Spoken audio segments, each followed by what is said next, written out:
Hi everyone, welcome back to my channel. My name is Vuvu and this is Vuvu Vena Reads.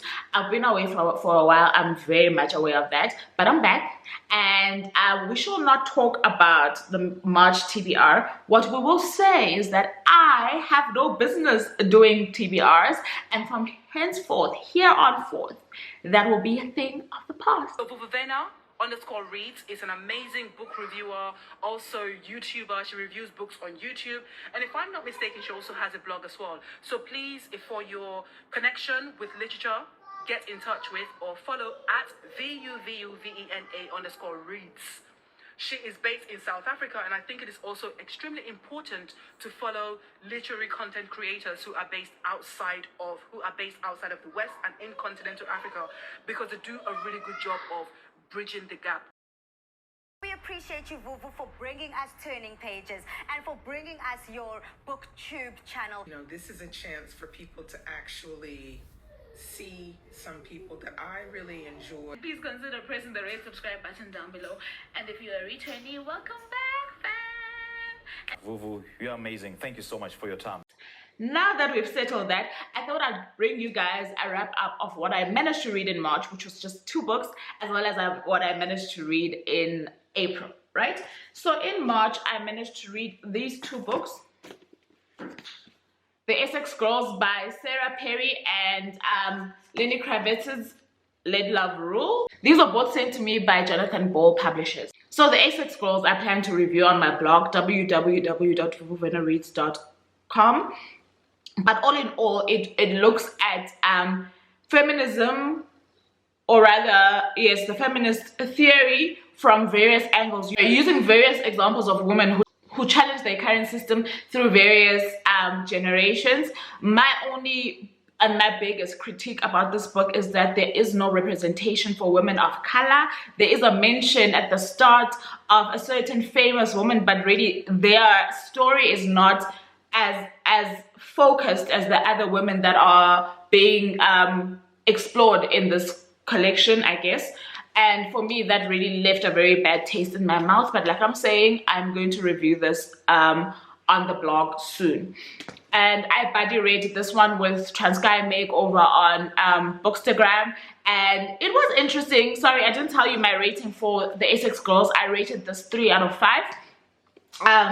This one was interesting. I was never really a fan of Lenny Kravitz growing up. I knew him, I knew some of his music, but it was never really a genre that appealed to me, so I didn't follow him as an artist. So it was all brand new to me, and it was interesting to find out about his life, the influences in his life, etc. Which the one takeaway for me was that this person was positioned from birth to be something big in the artist realm, I guess, and he did follow through, I guess, on that calling or on that positioning. However, I will say that there were elements of his personality that really ticked me off, like they really upset me. I don't believe in people who come across as freeloaders.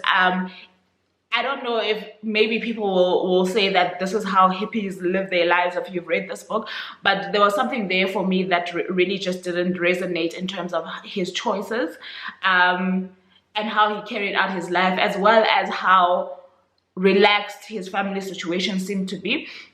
There are certain questions that are still left unanswered for me in terms of his relationship with his dad. I love how he portrayed his relationship with his mom, but there were a few things here and there that really didn't sit well with me. And one of them, the major one, is that apparently there's gonna be a part 2.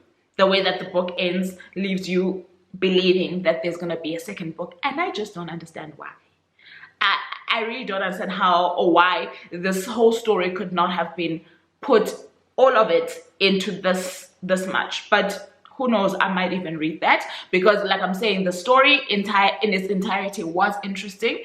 It's just there were moments for me that were really not appealing. I did rate this one at 3.5 stars. And then in April, I got my mojo back. I got my mojo back, and I managed to read 4 books in April. And okay, these 2 were the Azania Book Club picks. This is So Long a Later by Senegalese author Miriam Abba.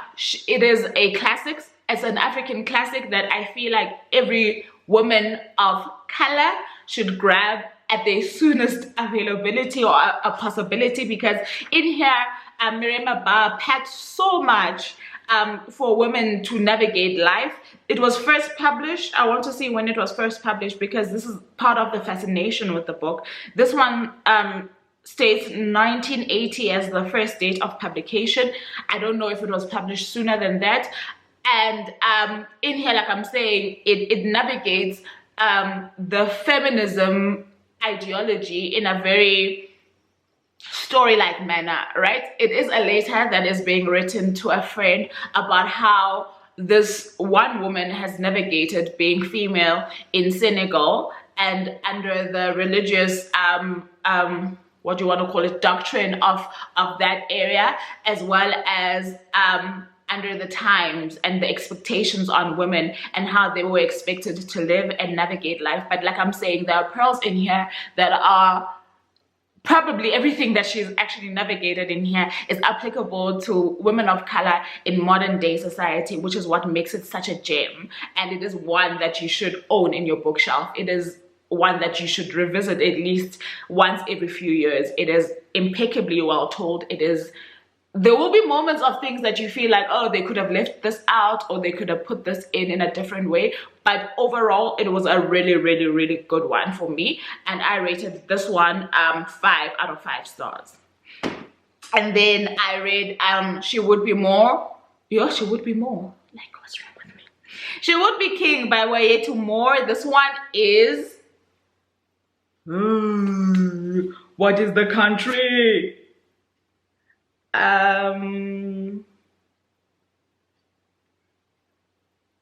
Liberia. So this one is a Liberian author, and both of these books were part of the Azania Book Club picks.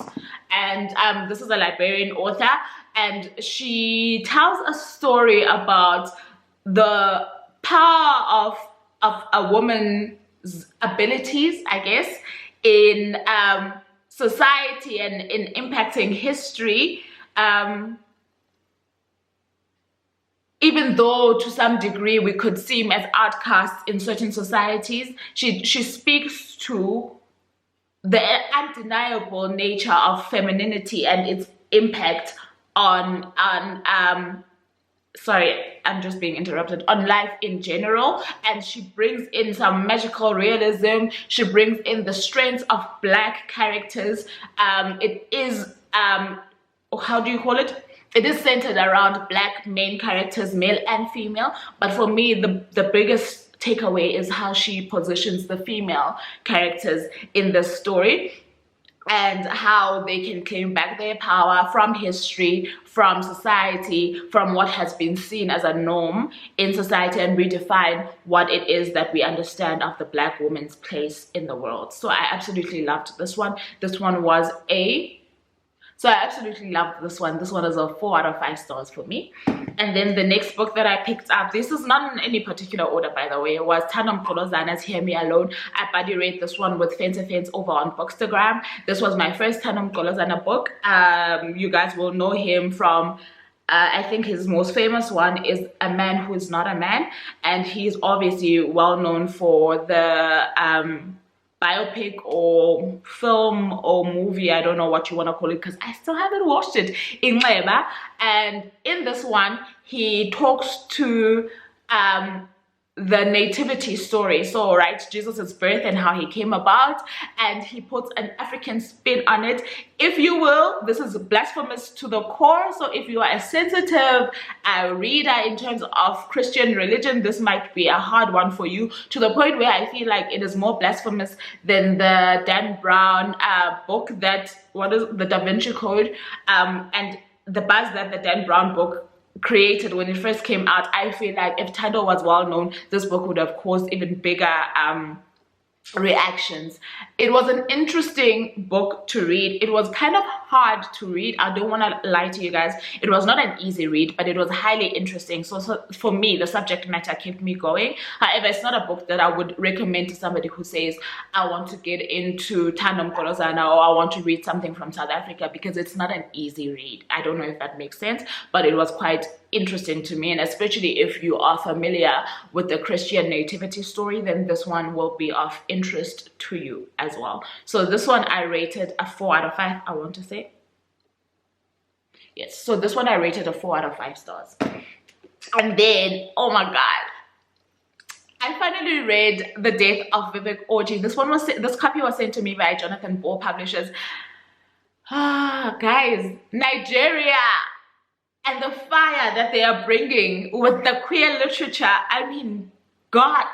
Okay, no, let's not say that. I mean, Dame. Let's say Dame instead. They are doing the most. This book is by a transgender author called Akweke Emezi, and I'm new to these pronouns, right? So I'm trying my best to make sure that I always say the right thing where it is necessary, because how a person defines himself is so very important, and you need to afford them the dignity of what they want to be called. So the pronouns for Akweke Emezi is they and them.